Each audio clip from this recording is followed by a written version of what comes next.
બિહારમાં રાજકીય સંકટ વચ્ચે બેઠકોનો દોર તમામ પક્ષો દ્વારા ચાલી રહી છે। ઉપરાછાપરી બેઠકો આજે ફરી ભાજપના ધારાસભ્યોની બેઠક યોજાશે। સવારે 10 વાગે ભાજપના ધારાસભ્યોની બેઠક છે। કોંગ્રેસ દ્વારા પણ ધારાસભ્ય દળની બેઠક યોજાશે। આરજેડી પણ સતત બીજા દિવસે પક્ષના ધારાસભ્યો સાથે બેઠક કરશે તેવી હાલ તો વિગત મળી રહી છે। કોંગ્રેસની ઊંઘ જે હરામ થઈ ગઈ છે, કોંગ્રેસમાં ચિંતા વ્યાપી ગઈ છે અને તે વચ્ચે સવારે 10 વાગે ભાજપના ધારાસભ્ય દળની બેઠક યોજાવાની છે। તે બાદ અપડેટ આપીએ તો કોંગ્રેસ દ્વારા પણ ધારાસભ્ય દળની બેઠક યોજાશે।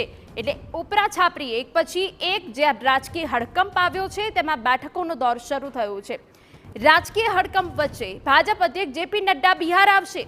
વિગતો મળી રહી છે કે બપોરે 3 વાગે પટના પહોંચશે જેપી નડ્ડા। સ્પેશિયલ ફ્લાઇટથી પટના આવશે ભાજપ અધ્યક્ષ જેપી નડ્ડા અને જેપી નડ્ડાની સાથે સાથે ચિરાગ પાસવાન પણ પટના આવશે તેવી વિગતો મળી રહી છે।